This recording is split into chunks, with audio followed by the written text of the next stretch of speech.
Бүген без намаз турында һөйләшәсәкбез.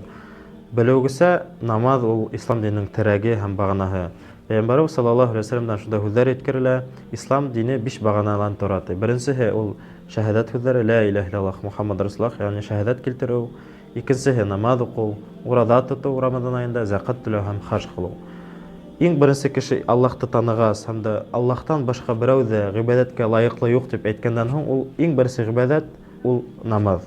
Намаз безнең баганабыз һәм ул ислам диненең нигезе. Без әйткәнебез бар. Әгәр дә безнең биналарыбыз зур, матур, күркәм була, ләкин нигезләре уның ябай һәм көчсез һәм дә нигезе юк икән, ул бина имерелеп төшәсәк. Шулай да безнең динебез нык һәм күркәм һәм нык булыр өчен.